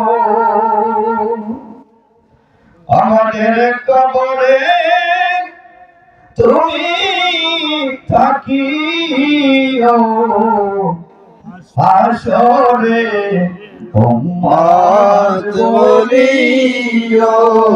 ইয়া নবী সালাম মালাইকা ইয়া রাসূল সালাম আলাইকা ইয়া হাবিব সালাম আলাইকা সালাওয়াতুল্লাহ আলাইকা মুস্তাফা জানে রহমত পেলা সালাম শমে বজবে হেদায়ত পেলা সালাম ইমামত কা বন্দকা গৌস আজম ইমামত কা अन्नका जलवाए शाने कुदरत फैला को सलाम मुस्तफा जाने रहमत फैला को सलाम शमे बजबे लाखों सलाम हजरत के बिला गौसे बजबंदार सोना जो हजरत के बिला गौसे बजबंदार जेदारे हकीकत फैला को सलाम मुस्तफा जाने बेला को सलाम शमए बज में बेला को सलाम सुयते मुर्शिदी से गोलाम रहमान सुयते मुर्शिदी से मुबशर सुयते मुर्शिदी से बाबा मैनाद्दीन सैयदे मुर्शिदी आका बाबा सैफुद्दीन शहंशाहे विलायत फैला को सलाम मुस्तफा जाने रहमत फैला को सलाम शमए बजबे हिदायत फैला को सलाम तौहीदेर फूले बागीचाई अलीगढ़ मधु लुटे जाए बुलबुल सब जाने तेमा दाई सलावतुल्लाह अलैका या रसूल सलाम अलैका या मुर्शिद सलाम अलैका या मौला सलाम अलैका सलावतुल्लाह अलैका दरेते हाजिर भिकारी तुमी हो मुक्तिर दिशारी तुमी हो पारे कंदारी ऐसा है मोई भंडारी या रसूल सलाम अलैका या मुर्शिद सलाम अलैका या मौला सलाम अलैका सलावतुल्लाह अलैका दरेते हाजिर भिकारी तुमी हो मुक्तिर दिशारी तुमी हो पारे कंदारी ऐसा है सैफुद्दीन भंडारी या गौसुल सलाम আলাইকা ইয়া মুর্শিদ সালাম আলাইকা ইয়া মাওলা সালাম আলাইকা সালাওয়াতুল্লাহ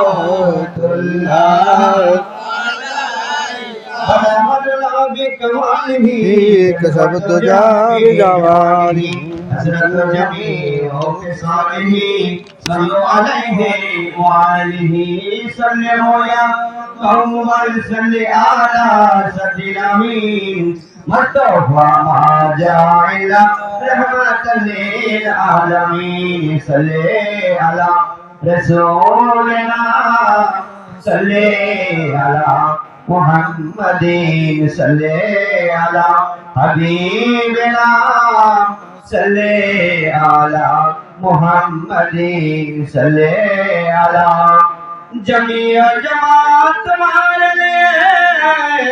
مکی و مکہ تمہارے لیے چنی اور سنا تمہارے لیے پلے دو جہاں تمہارے لیے صلی علی رسولنا صلی علی محمد صلی علی حبیبنا صلی علی محمد صلی علی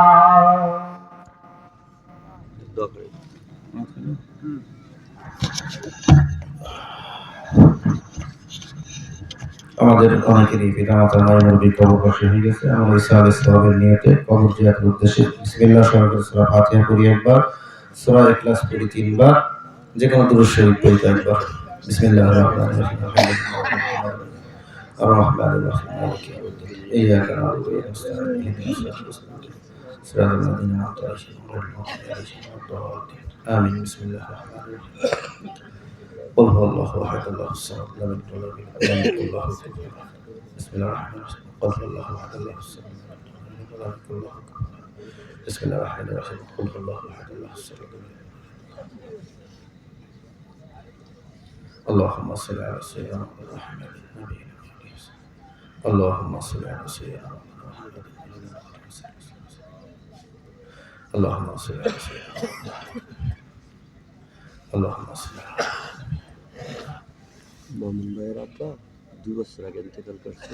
এই মাহফিলের পরে শুক্রবার, আগামী শুক্রবার মিলাদ এই পাশেই তার খবর বলে দেবো মিলাদ দেওয়া ও দোয়া করে দেবো।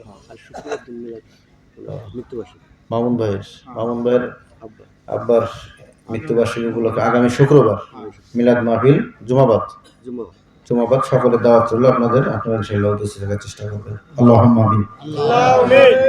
ربنا ظلمنا أنفسنا وإن لم تغفر لنا وترحمنا لنكونن من الخاسرين. ربنا هب لنا من أزواجنا وذرياتنا قرة أعين واجعلنا للمتقين إماما. رب ارحمهما كما ربياني صغيرا. رب ارحمهما كما ربياني صغيرا. ربنا تقبل منا إنك أنت السميع العليم وتب علينا إنك أنت التواب الرحيم. আই রব্বি কারীম, আজকের মাহফিল দুরূদ ও সালাম মিলাদ ও কিয়াম যা কিছু করেছি আল্লাহ দয়াল নবীজির হুজুরে কবুল মঞ্জুর করে নাও। দয়াল নবীজির পবিত্র আহলে বাইত মা ফাতেমা, ইমাম মাওলা আলী, ইমাম হাসান হুসাইন পাকের হুজুরে কবুল মঞ্জুর করে নাও।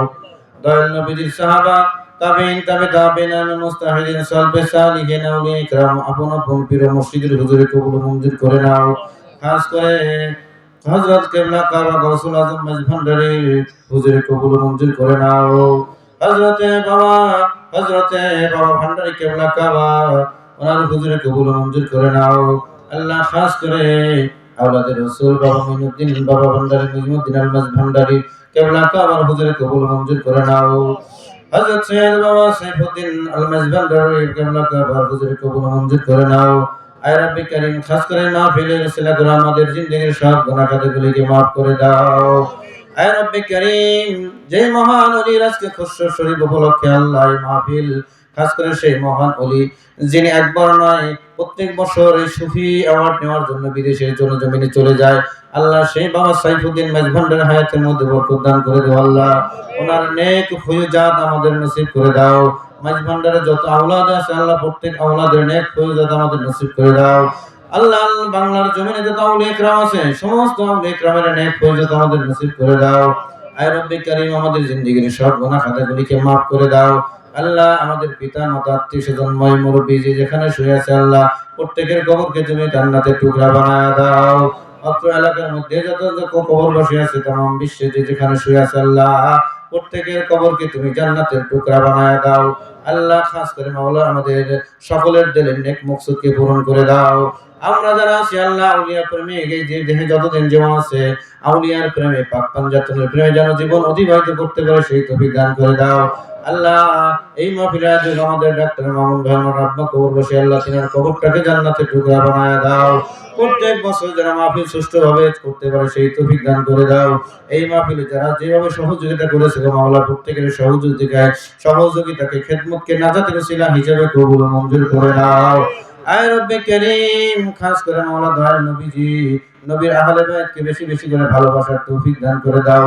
হুসাইনি ঝান্ডার তলে আমাদের সকলকে হাজির হওয়ার আশ্রয় দান করো গো মাওলা আল্লাহ। খাস করে মাওলা দূর থেকে যারা আসছে আল্লাহ আশিকে ভান্ডারি যারা আছে মাহফিল আল্লাহ প্রত্যেককে তুমি কবুল ও মঞ্জুর করে নাও, তাদের হায়াতের মধ্যে বরকত দান করো। এই মাহফিলে যারা হাজির হয়েছে আল্লাহ আমাদের প্রত্যেকের হায়াতের মধ্যে তুমি বরকত দান করো আল্লাহ। আয় রব্বে কারীম, খাস করে আমাদের যত অশান্তি আছে দূর করে দাও। মা বোন যারা কষ্ট করে মাহফিলে এসেছে গো আল্লাহ খাতুনে জান্নাত মা ফাতেমা সালামুল্লাহ আলাইহির কওদমে কবুল মঞ্জুর করে নাও আল্লাহ। মা বোনদের ভিতরে যত বেদনা আছে সব বেদনা দূর করে শান্তি দ্বারা পরিপূর্ণ করে দাও। ওয়া সাল্লাল্লাহু তাআলা আলা খায়রি খালকিহি মুহাম্মাদিন ওয়া আলা আলিহি ওয়া আহলি বাইতিহি ওয়া আসহাবিহি আজমাইন। যেই দিন বিদায় বাঁশি বেজে যাবে, আজরাইল যেই দিন বাড়ির উঠানে এসে হাজির হয়ে যাবে, ওই শেষ বিদায়ের কালে দয়াল নবীজির নূরানি সুরত মোবারক আমাদের দেখায় দিও রে মাওলা। আমাদের আপন আপন পীর মুর্শিদের নূরানি সুরত মোবারক দেখায় দিও আল্লাহ। আর মুর্শিদের জবানের সাথে মিলাই আমাদের জবানে জারি করাইয়া দিও লা ইলাহা ইল্লাল্লাহু মুহাম্মাদুর রাসূলুল্লাহ সাল্লাল্লাহু আলাইহি ওয়াসাল্লাম। আসসালামু আলাইকুম ওয়া রাহমাতুল্লাহ।